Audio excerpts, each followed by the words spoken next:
Imagine being accused of a crime and wrongfully convicted. While trying to fight for your freedom, you are repeatedly sent to solitary confinement. According to the American Psychological Association, this happened to Anthony Graves.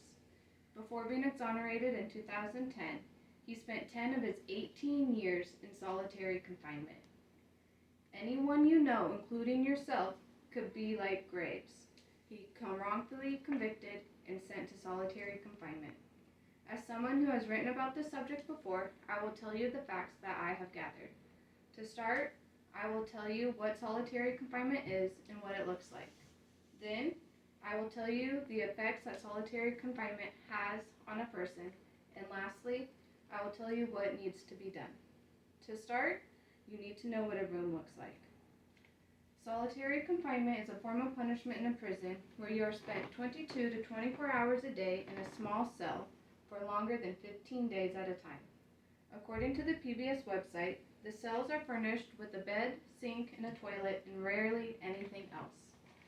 On average, solitary confinement cells are 80 square feet and have a slot on the door where they are given their food.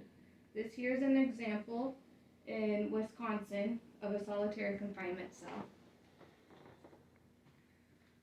Inmates are often allowed not to have any interactions with people the entire time that they are there. Here is a graph that shows you the amount of time typically inmates spend with others. 3% have no interactions with anybody. And as you can see, almost none spend more than 2 hours with a person interacting a day. Also, when inmates are let out of their cells, they usually get an hour a day for exercise. These are the places that they are allowed to go to exercise. They aren't allowed to be outside. They're in a cement block with the cage on the top. Explained on the Prison Policy Initiative website, solitary confinement goes by many different names, including special housing units, administrative segregation, disciplinary segregation, and restricted housing. Now that you know what solitary confinement is, let's talk about the effects it has on people. Solitary confinement is a cruel punishment for any prisoner.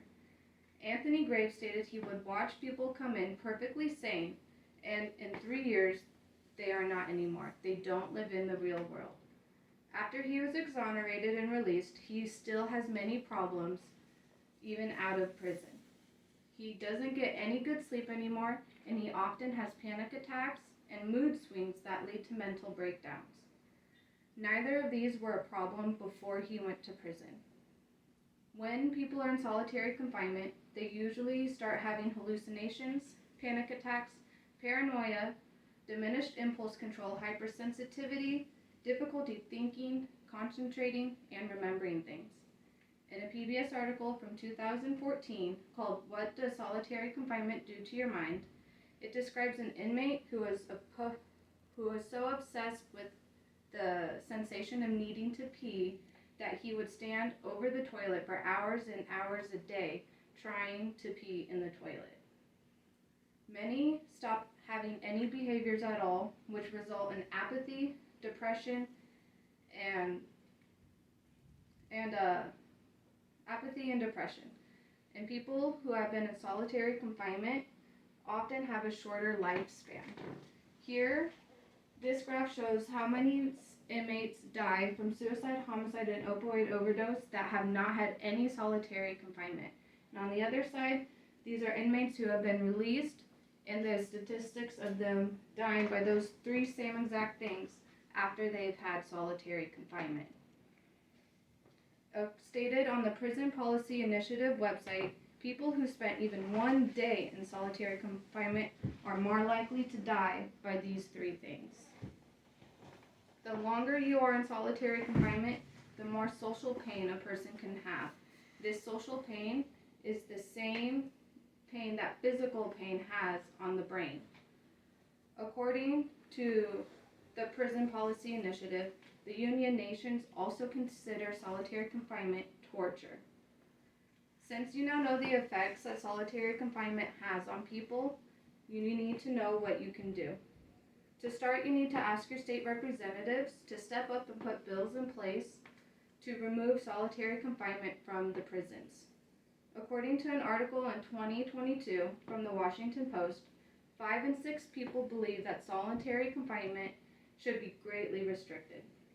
As of 2021, the U.S. is on the right track and has brought down solitary confinement use by about half since 2014. Joe Biden has promised to end solitary confinement with very limited exceptions. He also asked for a report from the Attorney General to ensure that solitary confinement is rarely used, applied fairly, and is subject to constraints. We need to keep this trend going down, so one day solitary confinement can be eliminated for all prisoners.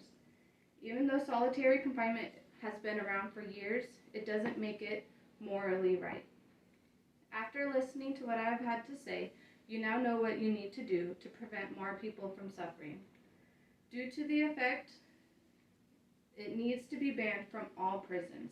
We first talked about what solitary confinement is and what it looked like. Then we talked about the effects it has on people. And lastly, we talked about what needs to be done. Anyone you know could be the next victim of solitary confinement. Act now before it's too late.